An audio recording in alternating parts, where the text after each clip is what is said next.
Bom, pessoal, vamos dar sequência aqui às nossas aulas, então. A gente vai corrigir os exercícios que eu pedi para vocês fazerem na aula passada. A primeira pergunta, deixa eu só confirmar que página que é que nós estamos, para vocês me acompanharem aí direitinho. Eu tô na página 42 do livro, Organizar o Conhecimento. E a primeira pergunta é, diferencie biogênese de abiogênese. Nós falamos em sala de aula, isso eu lembro muito bem, que eu expliquei para vocês, até mostrei o site lá do Planeta Bio, onde falávamos da abiogênese, que as pessoas acreditavam que os seres surgem espontaneamente. Também é conhecido como teoria da geração espontânea, ok? E a teoria da biogênese defende que todo ser vivo só surge de outro ser vivo, ou seja, através da reprodução. Então, a resposta esperada, ela tem que vir em relação a isso, ok? E parece absurdo, como a gente já disse, mas isso foi discutido entre mais ou menos 1650 a 1850, 200 anos de discussão para chegar aí a uma resposta onde Louis Pasteur conseguiu com o seu experimento do pescoço de cisne. Lembra que eu mostrei em aula, tá? Então, só pra gente então aí finalizar a resposta. A segunda pergunta, o que é escala Richter? Escala Richter nada mais é do que uma escala utilizada para medir aí a magnitude de um terremoto. Então, se eu quero saber qual foi a intensidade desse terremoto, eu uso uma escala chamada de escala Richter, né? Como que eu meço a magnitude? Eu meço assim os tremores de terra com sismógrafos. Eles captam as ondas e esses números são passados para uma escala. E essa escala é chamada de Richter. Quanto mais alto aí o número, mais forte é o movimento, mais drástico é o terremoto. Bom, a questão número 3, qual a importância da camada de ozônio para os seres vivos? Nós falamos bastante da camada de ozônio na aula passada, expliquei para vocês aí a importância dela, falei do CFC, né? Falei que ela é formada por 3 átomos de oxigênio, então ela é o O3 que fica acumulado aí na estratosfera. E a grande importância, claro, é que ela protege na verdade todos os seres vivos do planeta Terra contra os raios nocivos do Sol, ok?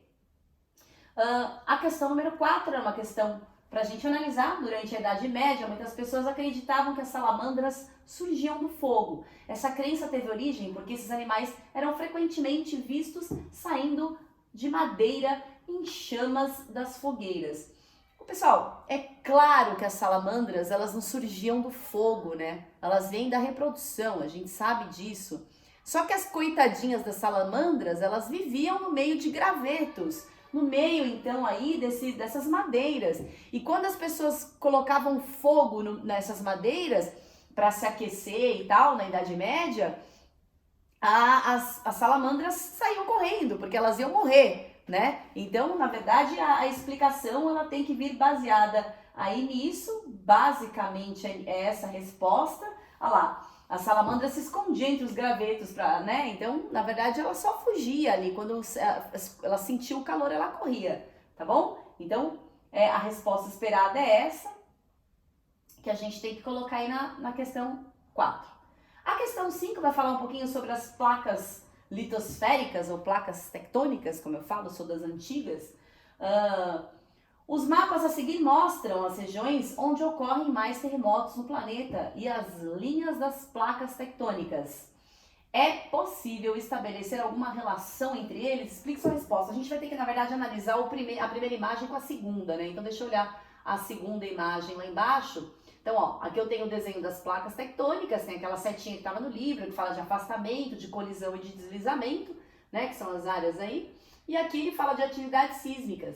Ah, tá. Então, olha só, se a gente parar para analisar onde tem a captação dos sismógrafos de movimento de placas tectônicas, é claro, né, isso aqui são regiões de junção dessas placas tectônicas, de encontro dessas placas, olha só. Vamos pegar essa região todinha aqui, ó, para vocês olharem lá em cima, tá? Vocês vão ver que é a região, olha só, toda essa região aqui, ó, que encontram várias placas. A placa do Pacífico, a placa de Nazca, a placa Antártica, tá? Então, Na verdade, todo esse movimento aí, ó, que tá em vermelho, todo esse movimento aí é um encontro de placas tectônicas. A resposta esperada é essa. As regiões com atividades sísmicas estão próximas à região de encontro de placas litosféricas, indicando que o deslocamento dessas placas, né, não importa se é colisão, se é deslizamento lateral, é responsável pelos terremotos, tá bom? Então, a resposta esperada é essa daí. E na questão número 6, é um gráfico que a gente gosta de analisar gráfico, porque o Enem, o vestibular, ele vai cobrar muito isso de vocês, ele trabalha muito com análise de gráficos. O gráfico a seguir mostra a quantidade de gás e oxigênio disponível na atmosfera ao longo do tempo.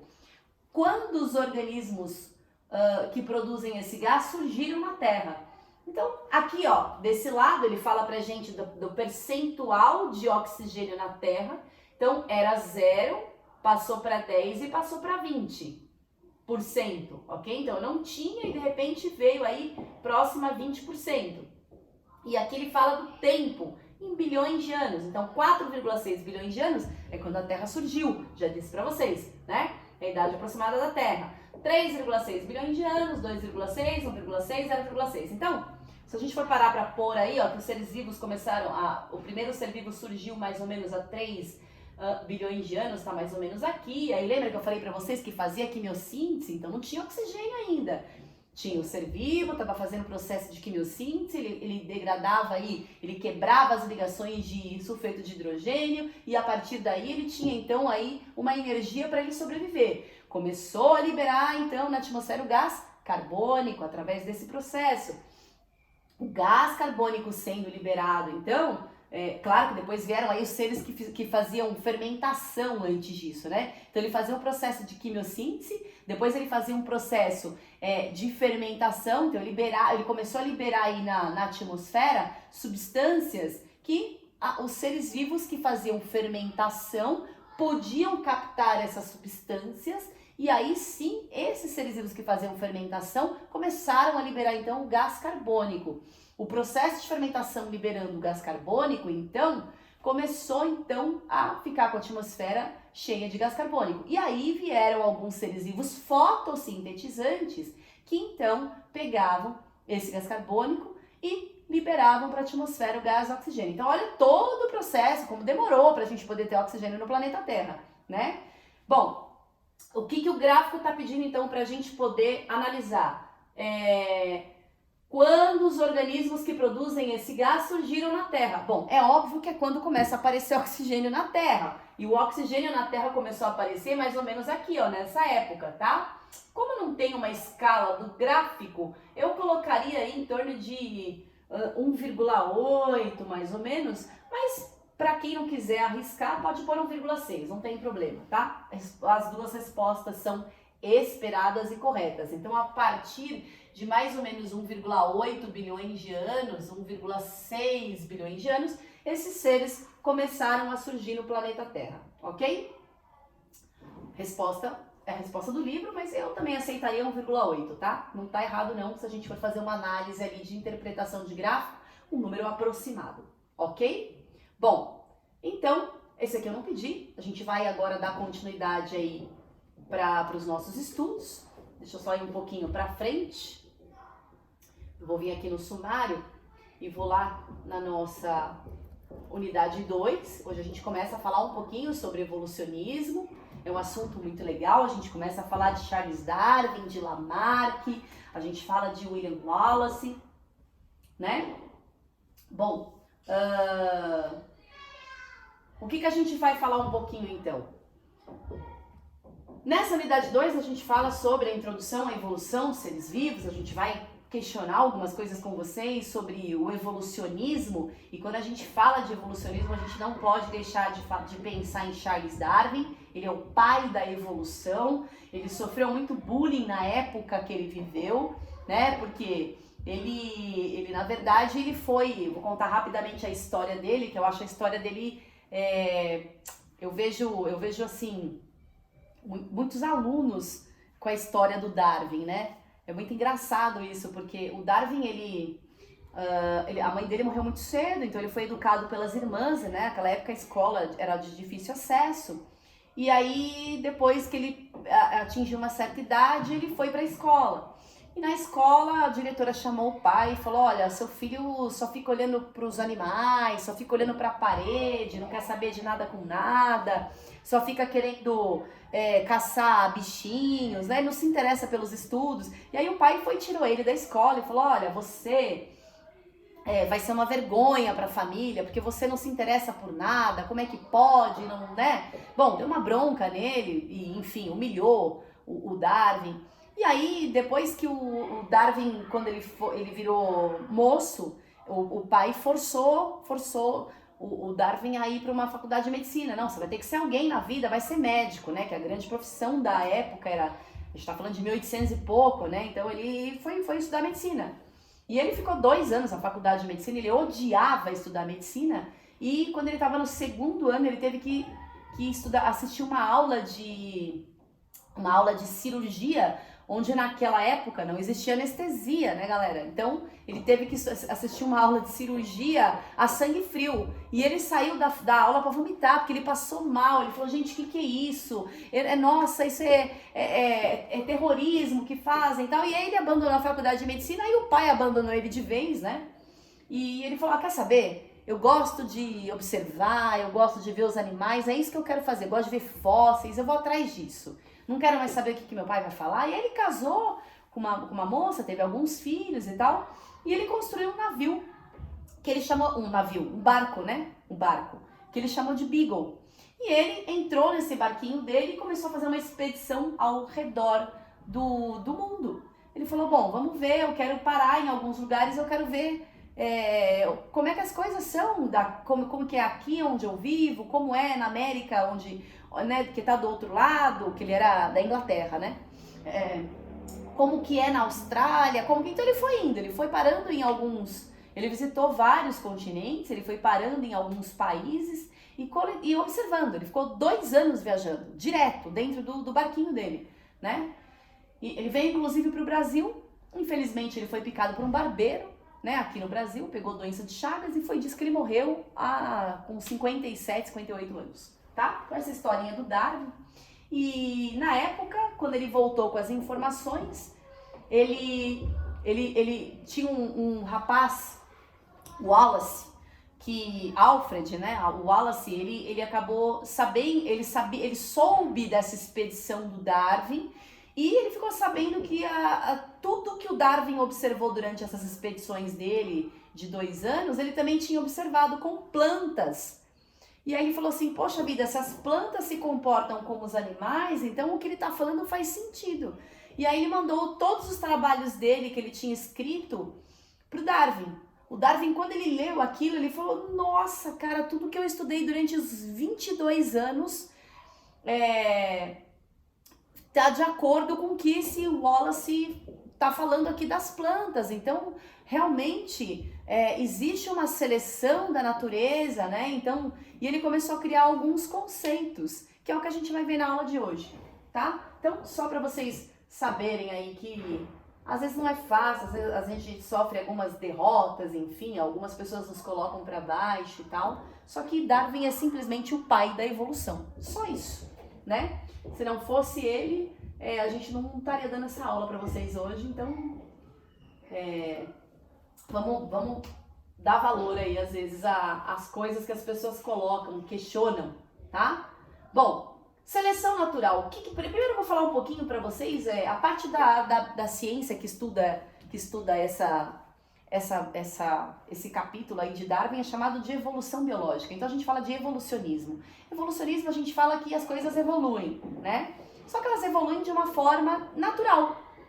Lamarck foi um grande evolucionista, um cara assim, tira o chapéu para ele, que ele teve muita coragem de colocar isso aí na época onde tudo se acreditava no criacionismo, que Deus criou tudo e tudo é imutável, né? E ele teve peito na época para falar, não é bem assim.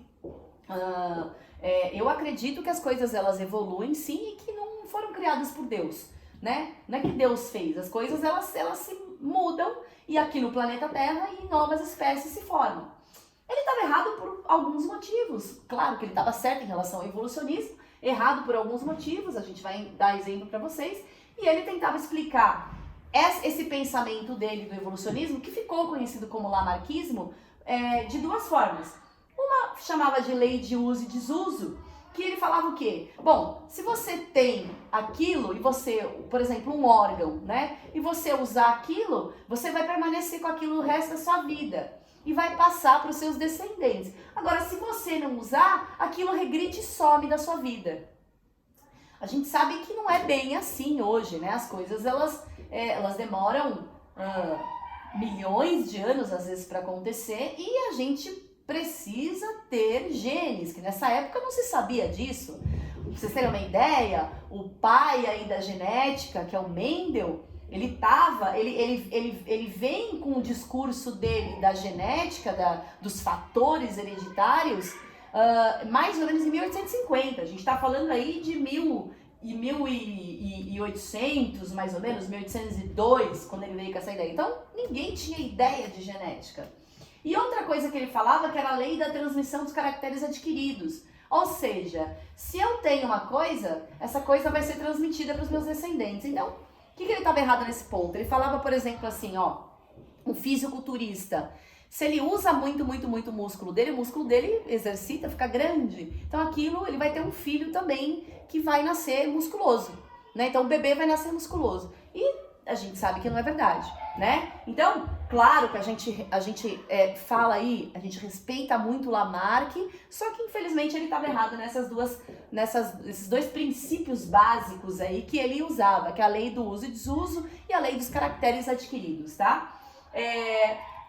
Ele também era evolucionista, claro, e ele contribuiu muito para o Darwin falar, pô, esse cara não tá errado, né, o que ele tá falando. Só que eu queria observar mais como é que essa coisa de evolução funciona. Porque ele tá dizendo que é isso, eu não acho que seja assim. Por isso que ele resolveu fazer a expedição, né? Então, o Darwin, aí vem Darwin, então, com essas ideias dele, mais ou menos aí, 30 anos depois de Lamarck. Então ele veio aí em 1831, ele inicia a saída dele aí, né, iniciada do navio Beagle, e ele volta então dessa viagem em 1836 com muitas anotações, tudo manuscrito, muito bem desenhado, né, e quando ele volta então quando ele volta, né, para poder falar um pouquinho sobre para sentar e juntar todo o material que ele tinha, ele fica sabendo do Wallace, o Wallace manda o material para ele, e aí ele fica muito surpreso, ele ficou muito feliz. Então, pra vocês terem uma ideia da volta que ele deu, né? Então, foi uma volta ao mundo realmente. Ele saiu ali da Inglaterra, que é onde ele morava, e aí ele veio, então, aqui para América do Sul, deu toda a volta na América do Sul, deu a volta ao mundo, foi lá para a Oceania, e aí ele parou em várias ilhas. Dessas ilhas ele parou ali na África, parou de novo em algumas ilhas, voltou para a América do Sul e volta então para a Europa, que foi o ponto de partida dele na Inglaterra. 2 anos para fazer essa viagem, né? E aí, o que acontece? Então ele recebe a carta de Russel Wallace, né? E aí, quando ele recebe essa carta, ele fica indignado com tamanha semelhança sobre essas coisas que ele anotou e essas coisas que ele recebeu. E ele então fala, poxa vida, então quer dizer que eu tenho razão. O que eu tô falando é sobre o ambiente selecionar os indivíduos. Porque para vocês terem uma ideia, o que ele observou? Que alguns pescoço de tartaruga, na verdade, o casco de tartaruga tinha uma proteção e o bico de pássaros chamados de tendilhões. Então ele começou a reparar que esses pássaros, por mais que eles fossem muito semelhantes, né, indivíduos da mesma espécie, vamos dizer assim, porque tem características semelhantes entre eles e tal, o bico desses pássaros era muito diferente. Um tinha bico muito comprido, o outro tinha bico mais gordinho e tal. E aí ele falava, poxa, mas por quê? Como que isso acontece, né? Então, o que ele falava? Que aquele indivíduo que tem um bico, que ele tá, por exemplo, ele vive numa região onde só tem insetos. Então, ele vai precisar se alimentar de insetos, ele morre de fome. Se ele tiver um bico adaptado para comer inseto, ele sobrevive. Se ele não tiver, ele morre. O cara que sobreviver consegue se reproduzir e ele consegue deixar descendentes, né? E em contrapartida, existia um outro grupo dessa mesma espécie que vivia em uma outra região ali da ilha que ele estava. E aí, só que lá naquela região não tinha insetos, tinham sementes para os pássaros comerem. Então, o indivíduo que tinha um bico adaptado para comer semente, que era um bico mais largo e tal, ele sobreviveria. Aquele que tinha um bico mais fininho, que não tinha condições de pegar sementes, ele ia morrer e não ia conseguir deixar descendentes. Logo, todos os filhotinhos que nasceriam seriam de bicos largos, porque foram os caras que conseguiram se reproduzir.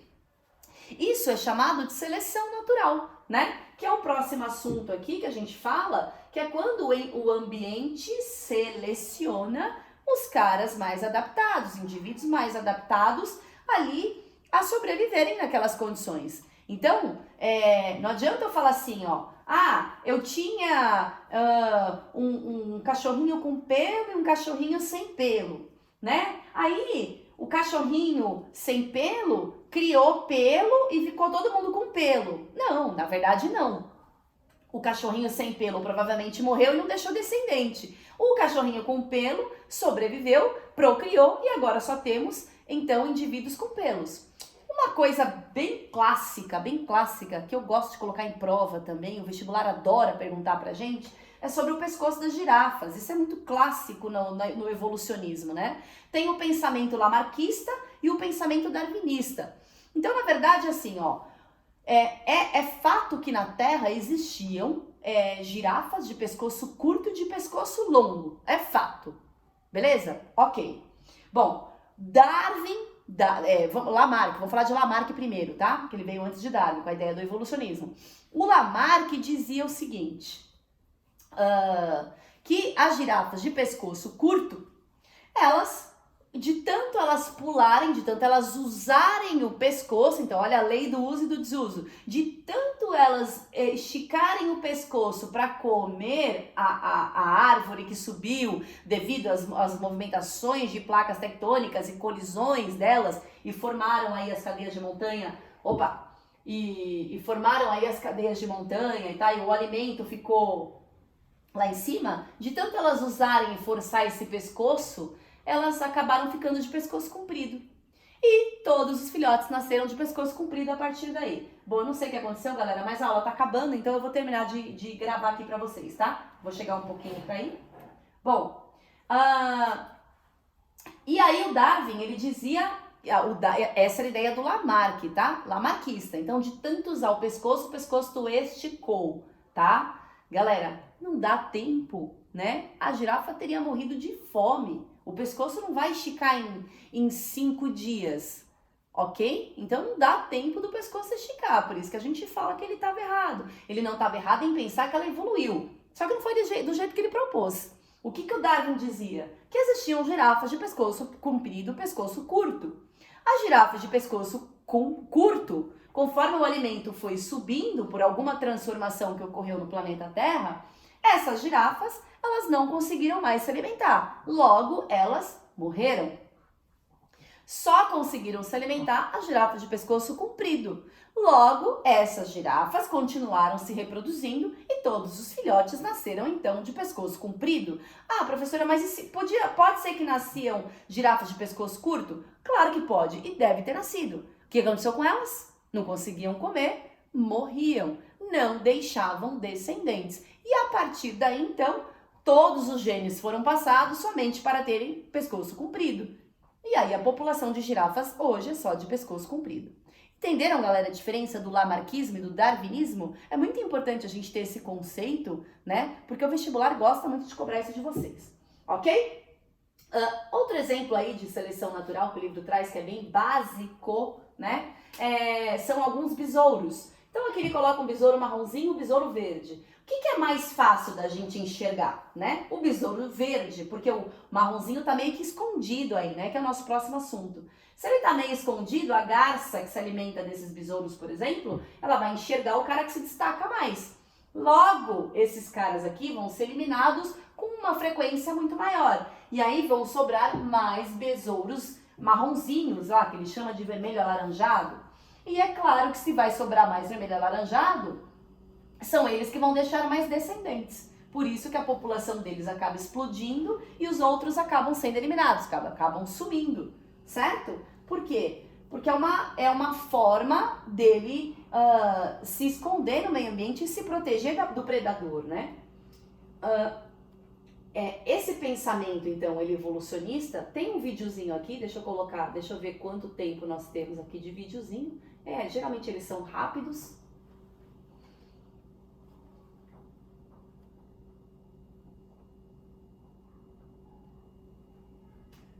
Vamos ver.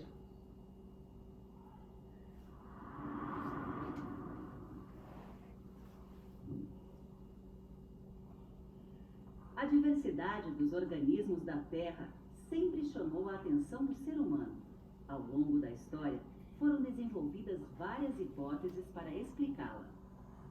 A explicação científica mais aceita é resultado principalmente das pesquisas dos naturalistas britânicos Alfred Wallace e Charles Darwin, feitas no século XIX. Eles obtiveram grande parte de seus dados durante viagens por diferentes regiões do mundo. Wallace coletou vasto material para sua pesquisa, especialmente em suas viagens ao Brasil e ao Sudeste Asiático. Já Darwin participou de uma expedição ao redor do mundo durante 5 anos a bordo do navio Beagle. Nesse período, ele pôde coletar muitos exemplares de plantas e animais, incluindo fósseis. Uma das paradas do navio Beagle foi o arquipélago de Galápagos, que pertence ao Equador. Lá, Darwin observou que as características das populações de uma mesma espécie variavam e que as condições ambientais também. Eu sabia que eu ia fazer isso, desculpem. Por Darwin foram as tartarugas. Ele percebeu que mesmo habitando ilhas próximas, elas possuíam diferenças. Nas ilhas Espanhola e Pinta, por exemplo, as tartarugas tinham pescoços longos e carapaças com formatos que permitiam que eles se projetassem. Assim, elas conseguiam se alimentar de plantas mais altas. Essa e outras observações levaram Darwin a concluir que em determinadas condições ambientais, uma característica possibilita maior chance de sobrevivência e reprodução.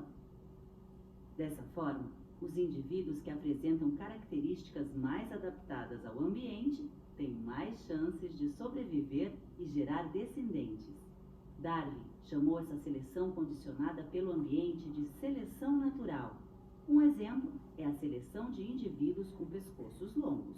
Apesar de terem realizado suas pesquisas de maneira independente, Wallace e Darwin chegaram a conclusões muito semelhantes quanto ao processo evolutivo das espécies. Os dois pesquisadores, inclusive, apresentaram suas ideias ao mesmo tempo à Sociedade Linneana de Londres, em 1858. Mas no ano seguinte, Darwin publicou sozinho a obra A Origem das Espécies, que continha ideias mais bem fundamentadas sobre a evolução das espécies. Bom, pessoal, é isso que nós gostaríamos de mostrar para vocês na aula de hoje. Então, eu vou pedir para vocês darem uma lidinha aí nas páginas 50 a 52 e se tiver dúvida, então, no nosso chat online, vocês anotem para a gente poder falar, tá bom? Valeu, galera!